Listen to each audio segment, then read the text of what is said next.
ছোট্ট বাচ্চা হাফিজ কুরআন হয়েছে। হাফেজ হওয়ার আগে বাবার কাছে ডেকে বলে, বাবা আমি যেই সময় হেফজ নেব আমার একটা ভালো কোরআন শরীফ কিনে দিবা। এখন তো কোরআনের অভাব নাই। ছোট বাচ্চা, কিন্তু বাবা রিকশার ড্রাইভার, টাকা তেমন নাই। দিলের কানটা লাগা, একটু আমার দিকে চোখটা দিয়ে একটু ভালো করে তাকাস। ও ভাই, জীবনে কত তো পানি ফেললাম, ওই পানির কোনো দাম নাই। মাওলা পাকের মহব্বত আর ভালোবাসা নিয়ে যদি এক ফোঁটা চোখের পানি ফেলতে পারো, এই চোখের পানি কিয়ামতের ময়দানে নাজাতের জড়িয়ে হয়ে যেতে পারে। হাফেজে কোরআনের জীবনী শুনে তুমি জিন্দেগি শুনে শুনে তুমি চোখের পানিগুলো সরাইছো।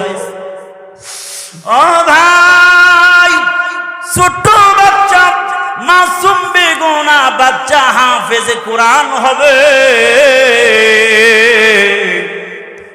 বাবা রিকশার ড্রাইভার ডেকে বলে, বাবা বেশি দিন লাগবে না, আমার নাজেরা শেষ হয়ে যাচ্ছে, অন্যর কোরআন দিয়ে আমি কোরআন পড়ি।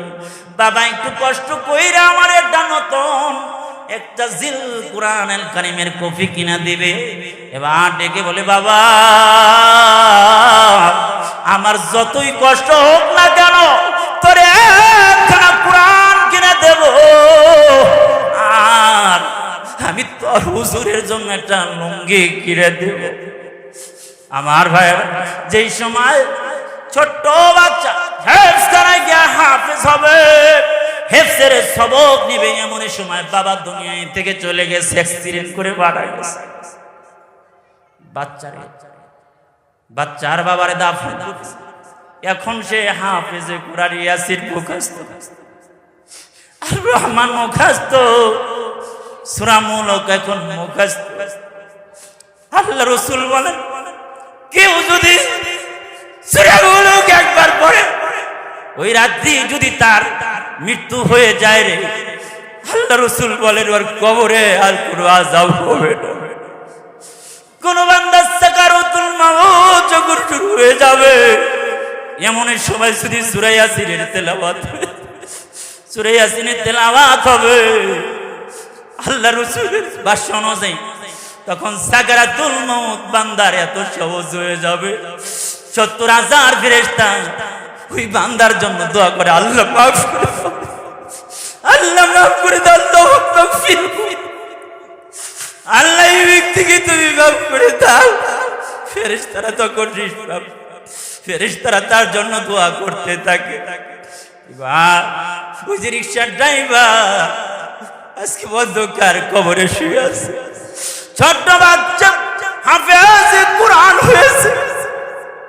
সকালবেলা গিয়ে দৌড়া ওই কবরস্থানে দৌড়া যায়, বাবারে একবার আব্বা বলে ডাক দিবে, একবার বাবা বলবে, বাবা বলার সুযোগটা হারায় গেছে। ছোট্ট বাচ্চা সকালবেলা কবরে গিয়ে সূরা ইয়াসিন তেলাওয়াত কইরা, কবরস্থানের পাশে অনেকগুলো লোক জমায়েত হয়ে গেছে, একজন আলেমও সেখানে উপস্থিত। ছোট বাচ্চা ডেকে বলে, বেয়াদবি মাফ করবে, আজকের দোয়াটা আপনাকে করতে দেব না, আজকের দোয়াটা আমি করব। আমার বাবা এই কবরস্থানে শুয়া, আমার বাবার আশা ছিল এক দিল কোরআনুল কারীম দেবে আমারে, আমি ওই কোরআন পড়ে পড়ে হাফেজ। কিন্তু আমার বাবা আমারে কোরআন দিতে পারে না। এর আগে আমার বাবা দুনিয়া থেকে চলে গেছে।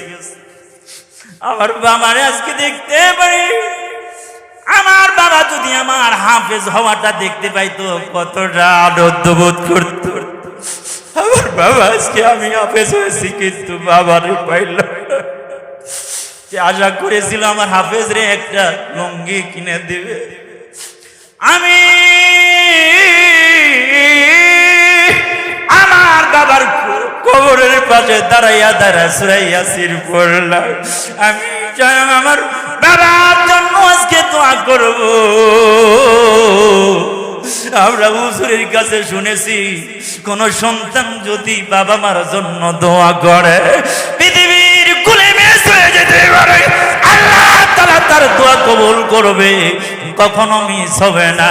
পৃথিবীর মানুষের দোয়া কোটি কোটি হুজুরদের দোয়া মিস হয়ে যেতে পারে, কিন্তু একজন হাফেজে কোরআন, একজন ছোট নিষ্পাপ মাসুম বেগুনা বাচ্চা যদি বাবার জন্য দোয়া করে, মার জন্য দোয়া করে, আমার বের কোটি কোটি হাফেজ আছে রে ভাইরা পৃথিবীতে, যারা শেষ রাত্রিতে উঠে, আমি তো বহুত মাদ্রাসায় দেখেছি, মাদ্রাসা চালাই দেখেছি, গভীর রাত্রিতে যখন পৃথিবীর মানুষগুলো ঘুমান্ত, এমন সময় ছোট্ট ছোট্ট মাসুম বেগুনা বাচ্চারা তাহাজ্জুদের নামাজে 2 রাকাত তাহাজ্জুদের নামাজ আদায় করে, এমন ভাবে চোখের পানি ছেড়ে দিয়ে কাঁদে। একজনের বাপ মারা গেলে, মা মারা গেলে যেমন ভাবে কাঁদে, এমন ভাবে ছোট্ট মাসুম বেগুনারা কাঁদতে থাকে। আল্লাহু আকবার। আমার ভাইরা, এই জন্যই তো বাংলাদেশে হাসপাতালে দিয়েছে, কিন্তু গজব আসে নাই কেন রে জানো না? আজকে আমি বাংলাদেশের পার্লামেন্টের সরকারে বলবো, কোটি কোটি টাকা তোমরা খেলোয়াড়দের পিছনে নষ্ট করো। আজ পর্যন্ত পৃথিবীর মানচিত্রে ওই সবুজ আমার ভাইরা লাল রঙের খচিত পতাকা বিশ্বের বুকে দাঁড় করতে পারে নাই। জোরে বলেন ঠিক কি ঠিক না?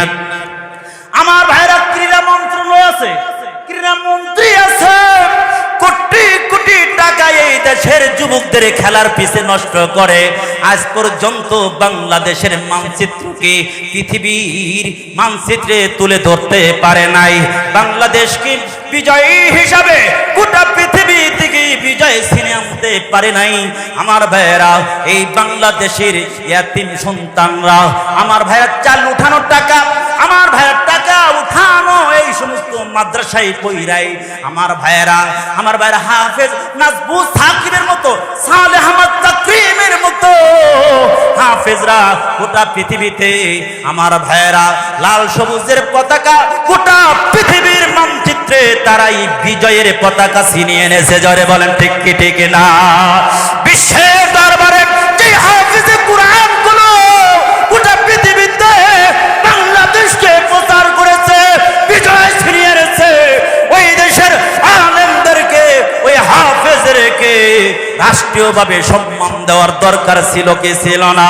আমার ভাইরা, কোন সময় আর থেকে ওই বাবুরা আমার ভাইরা নামে তারা তাও খবর জানে না, যাদের জীবন চরিত্র বলতে কিছু নাই, ওই ক্রিকেটারদের জন্য কোটি কোটি টাকা খরচ করো। আমি বলবো, এই দেশের হেফজখানার জন্য ওই কোটি কোটি টাকা যদি খরচ করতা, আল্লাহ তাআলা চায় তো গোটা পৃথিবীতে আরো সমন্বিত হতো। আমার ভাইরা, গোটা পৃথিবীতে